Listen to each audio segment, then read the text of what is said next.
This is Capital Insider, taking you inside politics, policy, and government in Oklahoma.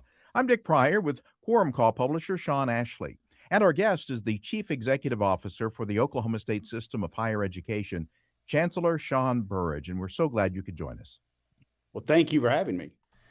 Chancellor Burrage, in May, the state regents approved a new performance-based funding formula for state colleges and universities. The formula rewards workforce development and goes into effect in fiscal year 2028, essentially a year away. How will that formula work? Actually, it started this year, but we held all the schools harmless, so nobody lost money this year. Next year, though, it'll be in full effect. So you're technically correct, but we did start it this year. So the way it's going to work is that what we hope to ensure is that the taxpayers' dollars are put in the programs where the students are that will create a workforce. Okay, and so that's the ultimate goal. Put people to work and to provide the economy with the workforce to drive the economy. What had happened is due to no one's real fault through the years, we kind of had a stagnant way we were distributing the money. It just didn't change every year. We just had whatever the number was, we put it into this. Wasn't really a formula. It was more like a pie chart, and then it all was divided the same way. So now we're going to start looking at enrollment in certain programs, outcomes, and then what kind of experiences those students are having on earnings. And it's going to be a gradual, we're going to kind of dip the toe in the water at first, and gradually each year it's going to go up 5% more on what we're running through the form. But basically it's to put the money where the students are that are getting the jobs that make the difference to drive the economy. The state regents recently approved tuition increases at 16 colleges and universities, including OU and OSU. Affordability is always a concern, so these increases are not taken lightly. Why was this tuition increase needed now? Well, you have a lot of factors. You have inflation. You also have increased healthcare costs. You also have a situation where these college universities have not received an increase in appropriation over the same last few years. So those factors come together. 16 did ask for a modest increase. 9 did not. If you take it on average, it's about a 2.2% increase, was actually less than inflation for the year. So basically, it was just keeping up with the market. And we think, Oklahoma before the increase was one of the most reasonably priced places in the United States of America to go to college, and it still is today. The regents have also approved the framework for a shorter degree program, requiring fewer than 120 credit hours for completion. Now, Governor Stitt had pushed for that.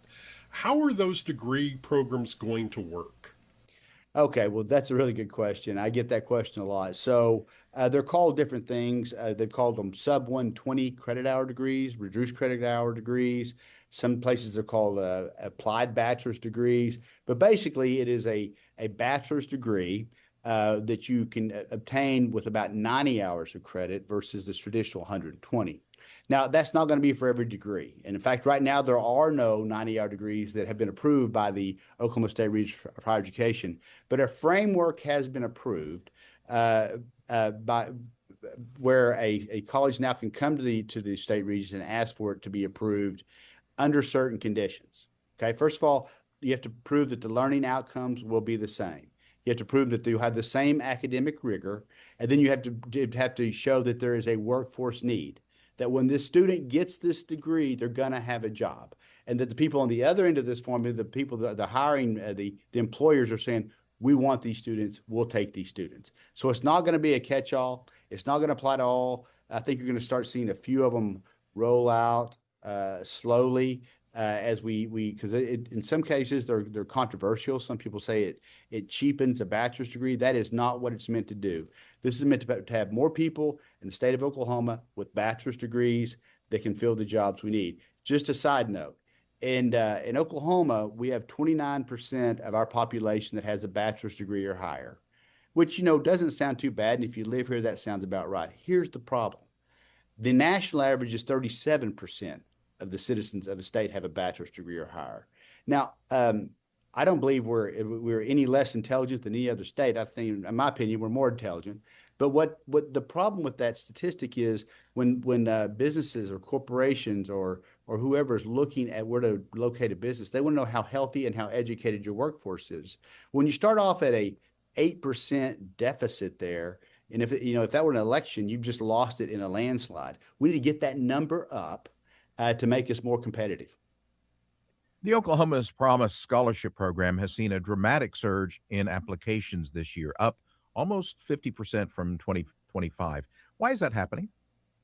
I think there's a better awareness about the program. It's been great popularity. We also have now what's called Oklahoma's Promise for Teachers. So if you're a teacher in the state of Oklahoma and you've been a classroom teacher for 10 years or more, your children can apply for the Oklahoma's Promise Scholarship uh, with only certain income limitations. Right now, if you're for all citizens, that income limitation, the adjusted gross income, is between like $50,000 and $80,000 for a family. But the limit for a teacher is like $250,000 for the adjusted gross income. So we're going to have more people that are going to come into the program. Once again, the Oklahoma's Promise, what it is, it pays for your tuition at the college or university of your choice here in Oklahoma.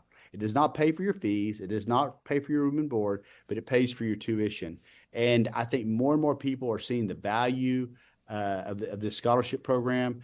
We now know that the Oklahoma's Promise students who usually come from poor households in Oklahoma, they actually do better than the general population of college students. I think because they want to be there. They appreciate what the state's doing for them, and they're performing. So it's just been the program's had great success, and hopefully we'll continue to see it grow in that more and more students that qualify for it will apply.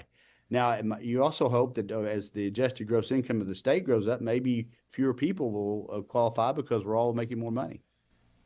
That's true. But with that growth, more money is needed to fund the program. The legislature increased the appropriation for the new fiscal year. Do you see that legislative investment continuing? I certainly hope so, and I have every indication that it will. There are some people that have been very dedicated in the legislature, and Governor Stitt have been dedicated to the program. When they set that money aside, actually before the legislative session.